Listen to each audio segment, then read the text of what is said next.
Hello everyone, good morning to all of you. आज के दिन की शुरुआत करते हैं आज के इम्पोर्टेंट करंट अफेयर्स के साथ।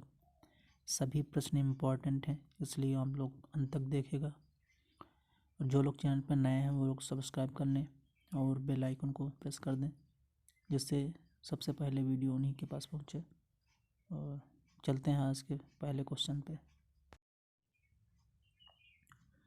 केंद्र सरकार ने हाल ही में कौन सी बार जम्मू कश्मीर परिसीमन आयोग का कार्यकाल बढ़ाया है? तो उसका आंसर है दूसरी बार। ये दूसरी बार हो चुका है कि जम्मू कश्मीर परिसीमन का कार्यकाल बढ़ाया गया है। केंद्र सरकार ने हाल ही में दूसरी बार जम्मू कश्मीर परिसीमन आयोग का कार्यकाल बढ़ाया है। इस आयोग का कार्यकाल 2 महीने से 6 मई को समाप्त होगा। 2 महीने के लिए बढ़ा दिया गया है। इस परिसीमन आयोग का गठन 6 मार्च 2020 को हुआ था। ये याद रखना इम्पोर्टेंट इन्फॉर्मेशन है, पेपर में आ सकती है। ये आयोग का पिछले साल पहले एक ही साल का विस्तार दिखाया गया था। अगला प्रश्न, केंद्रीय ग्रामीण विकास मंत्री का नाम बताइए जिन्होंने हाल ही में प्रधानमंत्री आवास योजना ग्रामीण डैशबोर्ड लॉन्च की है। तो इसका आंसर है गिरीश राज सिंह ने ये योजना प्रारंभ की है। इम्पोर्टेंट प्रश्न है। केंद्रीय ग्रामीण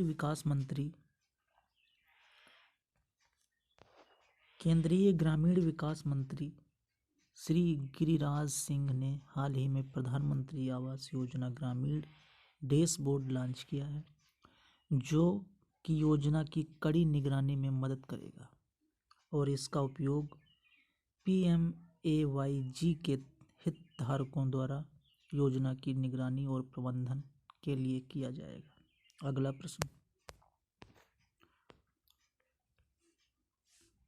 निम्न में से किस IT संस्थान ने किसानों के लिए किसान नाम का एक मोबाइल ऐप लॉन्च किया है? तो इसका आंसर है IIT रुड़की।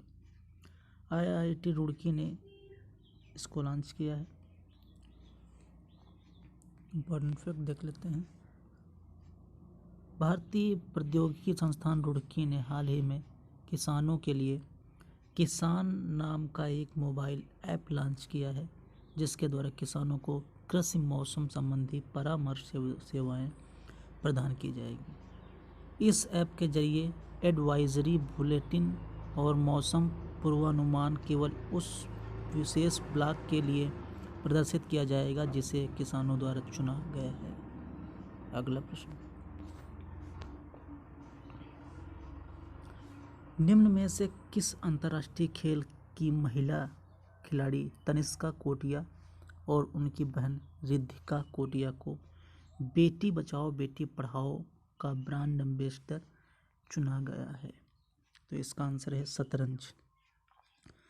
शतरंज की दिग्गज खिलाड़ी रिद्धिका कोटिया और तनिष्का कोटिया को बेटी बचाओ और बेटी पढ़ाओ का ब्रांड एम्बेसडर नियुक्त कर दिया गया है। ये इम्पोर्टेंट प्रश्न है, इसको याद रखना। तनिष्का कोटिया और रिद्धिका कोटिया को अंतर्राष्ट्रीय शतरंज खिलाड़ी महिला तनिष्का कोटिया और उनकी बहन रिद्धिका कोटिया को हरियाणा के गुरुग्राम जिले के लिए बेटी बचाओ बेटी पढ़ाओ का ब्रांड एम्बेसडर नियुक्त किया गया है। तनिष्का कोटिया ने वर्ष 2008 में सबसे कम उम्र की शतरंज खिलाड़ी होने के लिए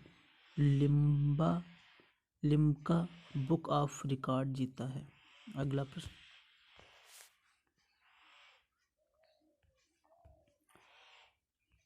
निम्न में से कौन सा राज्य नदियों में night navigation mobile app launch करने वाला देश का पहला राज्य बन गया है? तो इसका आंसर है असम के मुख्यमंत्री हेमंत बिस्वा शर्मा ने हाल ही में ब्रह्मपुत्र नदी पर नौका सेवाएं के लिए देश का पहला night navigation mobile application launch किया है। जिसे जिसे परिवहन विभाग द्वारा IIT मद्रास के प्रमुख वैज्ञानिक के राजू के सहयोग से विकसित किया गया।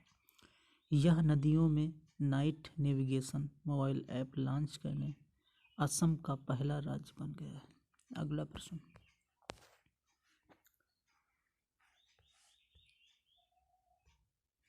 हडल ग्लोबल 2022 के मैदान केरल स्टार्टअप मिशन ने किस कंपनी के साथ साझेदारी की? तो इसका आंसर है गूगल के साथ साझेदारी की है।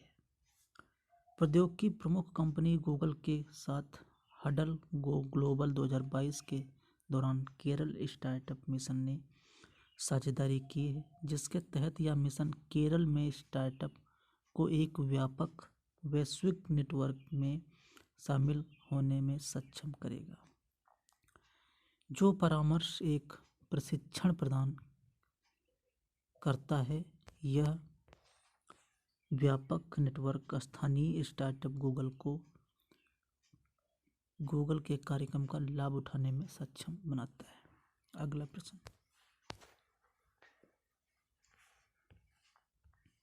स्पेन के कार्लोस अल्काराज ने ब्राजील के रियो डी जनेरिया में किस खिलाड़ी को हराकर रियो ओपन टेनिस खिताब हाल ही में अपने नाम किया है? तो इसका आंसर है डिएगो स्वार्टजमैन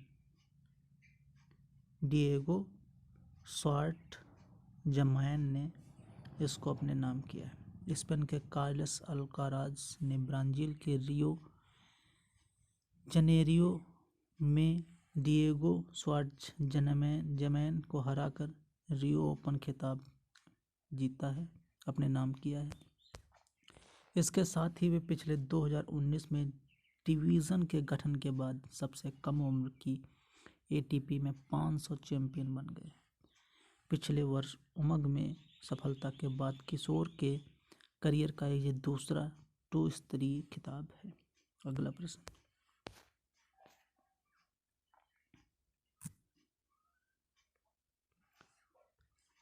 केंद्र सरकार ने हाल ही में किस मंत्रालय के वित्तीय सेवा विभाग के सचिव संजय मल्होत्रा को RBI के केंद्रीय बोर्ड में निदेशक के रूप में नामित किया है? तो उसका आंसर है वित्त मंत्रालय। वित्त मंत्रालय के निदेशक के रूप में संजय मल्होत्रा को नामित किया है। याद रखना, इम्पोर्टेंट प्रश्न है। संजय मल्होत्रा को नामित किया है।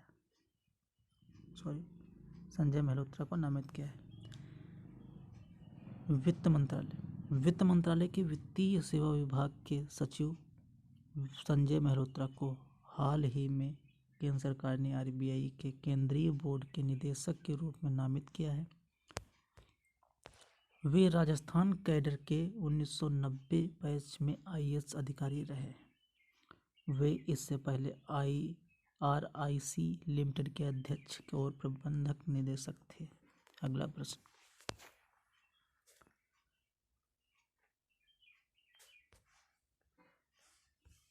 निम्न में से किस राज्य के उद्योग मंत्री मेकापति गौतम रेड्डी का हाल ही में निधन हो गया? तो वे आंध्र प्रदेश से थे मेकापति गौतम रेड्डी। आंध्र प्रदेश सरकार में उद्योग, वाणिज्य और सूचना प्रौद्योगिकी मंत्री रहे मेकापति गौतम रेड्डी का हाल ही में निधन हो गया। वे आंध्र प्रदेश के नेल्लोर जिले के आत्मकूर विधानसभा क्षेत्र में 2 बार विधायक रहे। 50 वर्षीय मंत्री दुबई एक्सपो से भारत लौटे थे। अगला प्रश्न,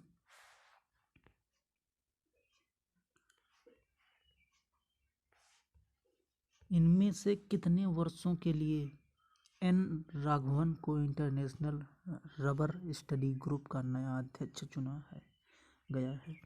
तो इसका आंसर है 2 वर्ष के लिए। 2 वर्ष के लिए इनको इंटरनेशनल रबर स्टडी ग्रुप का नया अध्यक्ष चुना गया है। भारतीय रबर बोर्ड के कार्यकारी निदेशक के.एन. राघवन को हाल ही में 2 वर्ष के लिए इंटरनेशनल रबर स्टडी ग्रुप का नया अध्यक्ष चुना गया है। वे 31 मार्च को सिंगापुर में होने वाले प्रतिनिधिमंडल के प्रमुखों की बैठक की अध्यक्षता करेंगे। यह इंटरनेशनल रबर स्टडी ग्रुप प्राकृतिक और सिंथेटिक रबर उत्पादक और उपभोग करने वाले देशों का एक अंतर सरकारी संगठन है। आज के लिए इतना ही। उम्मीद करता हूँ कि आप लोगों को समझ में आ रहा होगा, और जो लोग मेरे चैनल से जुड़ना चाहते हैं वो सब्सक्राइब कर लें, और फेसबुक के माध्यम से मैं इस लिंक को डाल देता हूँ, वहाँ पे भी आप देख सकते हैं। टेलीग्राम ग्रुप को भी ज्वाइन कर सकते हैं, लिंक डिस्क्रिप्शन में दे दूँगा। और ऐसे ही वीडियो देखने के लिए धन्यवाद।